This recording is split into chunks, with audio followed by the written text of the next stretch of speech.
Viewers, welcome back to my channel Dua gardening. कैसे हैं आप सब? उम्मीद है खैरियत से होंगे।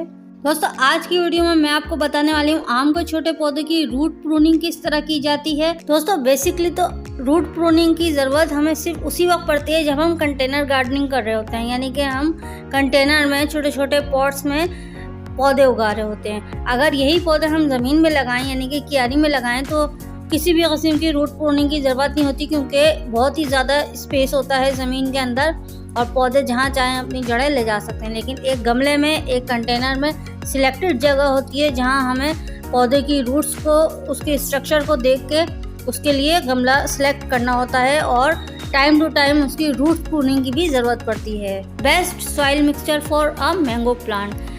आम के छोटे पौधों के लिए या बड़े पौधे के लिए भी जो हमें मिट्टी तैयार करनी है वो 40% गार्डन सॉइल, 40% रेत और 20% garden compost is the best soil mixture for mango seedling. दोस्तों, आम के पौधों को, रूट्स को स्पेशली इतने ज़्यादा पानी की ज़रूरत नहीं होती। आम के पौधों को बहुत ही कम पानी की ज़रूरत होती है। इसी वजह से इसकी सॉइल मिक्सचर में हमें रेत शामिल करनी होती है ताकि सारा पानी ड्रेन हो जाए, पानी खड़ा ना रहे। अगर गमले में या कंटेनर में पानी खड़ा रहता है तो हमारी जो इसकी रूट्स हैं आम के पौधे की, वो सारी गल जाती हैं और पौधा खड़े खड़े मर जाता है। दोस्तों, आम का सीज़न जून जुलाई में स्टार्ट हो जाता है और आम आना शुरू हो जाते हैं, तो उसी वक्त मैंने ये सारे पौधे लगाए थे। हर तरह के किस्म के आम मैंने मुख्तलिफ छोटे छोटे गमले में, जहाँ मुझे जगह मिली वहाँ मैंने लगा दिए। उस वक्त मेरे पास गमलों की कमी थी और छोटे गमले अवेलेबल थे, तो मैंने छोटे छोटे गमलों में, देखें आप, सिर्फ 4 इंच का गमला है और इसमें मैंने 2 आम के पौधे, आम की गुठलियाँ लगा दी थी। 2 पौधे इसमें बन गए। अब देख सकते हैं आप इसकी रूट्स का स्ट्रक्चर, देखें आप कितनी ज़्यादा रूट बाउंड हो गई हैं और एकदम गमले के अंदर जड़ों का गमला बन चुका है। तो अब इसकी रूट प्रूनिंग की ज़रूरत है। इसी गमले में दोबारा लगाऊंगी रूट को प्रून करके, यानी कि रूट को काट कर। लेकिन रूट किस तरह काटनी है, जड़ें हमें कहाँ तक और किस अंदाज से काटनी है, और उसके बाद जो इसकी जगह है गमले की वो कौन सी होनी चाहिए। तो जहाँ पर ये गमला रखा है वहीं रखूँगी मैं। धूप भी आती है, टेरेस में रखा हुआ है हमारी छत पे, और इसको कहीं साए वगैरह में रखने की ज़रूरत नहीं है, क्योंकि हर पौधे की एक अपनी ख़ास जगह होती है और पौधे अपनी जगह को पहचानते हैं। तो आप जब भी किसी भी पौधे का कोई भी काम करें, रूट प्रूनिंग करें या ब्रांच प्रूनिंग करें, उसको वहीं रखें जहाँ पे वो था।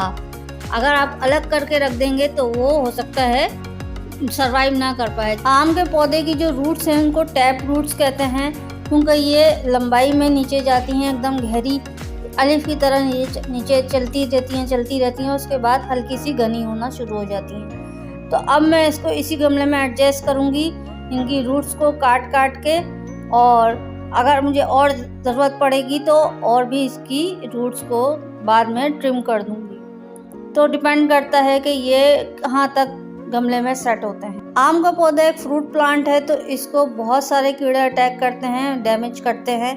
आप इसको हफ्ते में 2 दफ़ा नीम वाली स्प्रे या लहसुन और प्याज के छिलके का पानी, जो मैंने आपको अपनी हर वीडियो में रिकमेंड किया है, आप वो बनाकर इसको दे सकते हैं। इसको स्प्रे कर सकते हैं या DIY बोतल बनाकर इसमें शावर कर सकते हैं। इसके अलावा आप प्लांट नर्सरी में जाएं जहाँ पे पौधे मिलते हैं, वहाँ से आम के पौधे के लिए, आम के पौधे की हर तरह की बीमारी के लिए मुख्तलिफ दवाएं आती हैं। मिट्टी में डालने की दवा आती है, पत्तों पे छिड़कने की दवा आती है, आप वो भी ला कर यूज़ कर सकते हैं। उससे भी आपका पौधा हेल्दी और अच्छा रहेगा। ये जो आम के पौधे हम बीज से उगाते हैं, ये जब तक 1 साल या 2 साल की उम्र तक नहीं हो जाते तब तक आप इनको ज़मीन में, यानी क्यारी में ना लगाएं।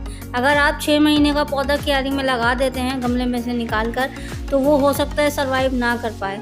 और अगर क्यारी में लगाते हैं तो उसकी भी देखभाल बिल्कुल वैसी ही होगी जिस तरह घर में देखभाल हो रही है, यानी कि वैसे ही कीड़े मार दवाओं का उस पर स्प्रे करके उसको कीड़ों से बचाना पड़ेगा, क्योंकि घर में तो इतने कीड़े नहीं आते जितने बाहर आते हैं। सन रिक्वायरमेंट की बात की जाए तो, क्योंकि ये आम का पौधा एक फ्रूट प्लांट है, यानी कि फल वाला पौधा है, इसमें फल लगते हैं, तो इसको कंप्लीट सन की ज़रूरत है, फुल सन की ज़रूरत है। जितने भी घंटे की धूप आपके घर में आती है, आप वहाँ पे इसको रख सकते हैं, बहुत ही अच्छा चलेगा। बग़ैर धूप के भी चल सकता है, बग़ैर धूप के सिर्फ रोशनी आ रही हो, धूप नहीं आ रही हो, जैसे हमारी गैलरी में धूप नहीं आती है बालकनी में, अब सर्दियों में धूप नहीं आती है, सिर्फ छत पे आती है धूप।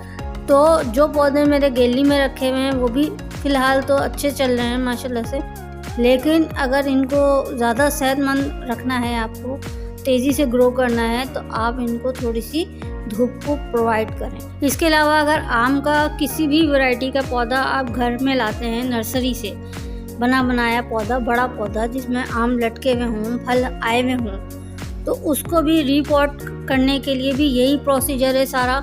इसके अलावा रीपॉटिंग किस महीने में होनी चाहिए? रीपॉटिंग अक्टूबर नवंबर के महीने में कंप्लीट कर देनी है आपको। ज़्यादा ठंड में और ज़्यादा गर्मी में रीपॉटिंग किसी भी पौधे की नहीं करनी चाहिए, क्योंकि उससे पौधे सर्वाइव नहीं कर पाते और पौधे मरने के चांसेस ज़्यादा होते हैं। आम के पौधे से अगर आपको आम लेने हैं घर के अंदर ही एक गमले में लगाने के बावजूद, तो आप इसको बोनसाई पौधा भी ले सकते हैं और इसको थोड़ा सा बड़ा गमला दे दें, यानी कि जैसे 21 इंच की या 25 इंच की जो बाल्टी आती है, अगर वो आप इसको दे सकते हैं उतना बड़ा गमला, तो ये बहुत ज़्यादा अच्छा चलेगा और बहुत अच्छी इसकी रूट जो है ना वो डेवलप होंगी। जितनी अच्छी रूट डेवलप होंगी पौधे की, उतना ही अच्छा वो फल फ्रूट देगा। आम के पौधे के लिए बेस्ट गमला मिट्टी का गमला है, बल्कि हर किस्म के पौधे के लिए बेस्ट गमला मिट्टी का गमला है, क्योंकि इसमें कुदरती तौर पर पानी जो है इसके पोर्स से वाइब्रेट होता है, बाहर जाता है। अगर हम प्लास्टिक के किसी गमले में आम का पौधा लगाते हैं तो उसकी मिट्टी इतनी जल्दी खुश्क नहीं होती जितनी टेराकोटा पॉट यानी मिट्टी के गमले में होती है। तो आम के पौधे के लिए बेस्ट गमला यही है कि आप इसको टेराकोटा पॉट में लगाएं, और इसके अलावा आम के पौधों को आप किसी और पौधे के साथ भी लगा सकते हैं। यहाँ पर मैंने पे यका प्लांट के साथ आम के पौधे लगाए हुए हैं, इनकी भी मैं रिपोर्टिंग आज कर रही हूँ, ताकि अब आने वाले 3-4 महीने तक, अगली बहार तक ये इसी पॉट में रहें और इनकी जड़ों को फलने फूलने की ज़्यादा जगह मिले और वो आपस में लड़े नहीं, क्योंकि रूट्स अपनी जगह बनाने के लिए आपस में फिर पौधे लड़ना शुरू हो जाते हैं और इस तरह वो डैमेज होना शुरू हो जाते हैं, कंपटीशन हो जाता है उनमें कि मैं ज़्यादा आऊँगा, मैं ज़्यादा आऊँगा। वाटर रिक्वायरमेंट की बात की जाए तो आम के पौधे को बहुत ही लिमिटेड पानी की ज़रूरत होती है, यानी कि एक दफ़ा भर के पानी लगा दिया, उसके बाद जब तक मिट्टी खुश्क नहीं हो जाती जब तक आप दूसरा पानी ना लगाएं, क्योंकि ओवर वाटरिंग और अंडर वाटरिंग यानी कि ज़्यादा पानी देना और कम पानी देना दोनों ही नुकसानदेह होता है हर किस्म के पौधे के लिए। तो इसी तरह आप अपने मनपसंद पौधे अपने ही घर में लगा सकते हैं और उससे ढेर सारे फ्रूट और वेजिटेबल हासिल कर सकते हैं। तो इसी तरह की मज़ेदार वीडियोस के लिए देखते रहिए दुआ गार्डनिंग को अपनी दुआओं में याद रखें। चैनल को लाइक करें, सब्सक्राइब करें और अपने फ्रेंड्स एंड फैमिली के साथ ज़रूर शेयर करें। थैंक्स।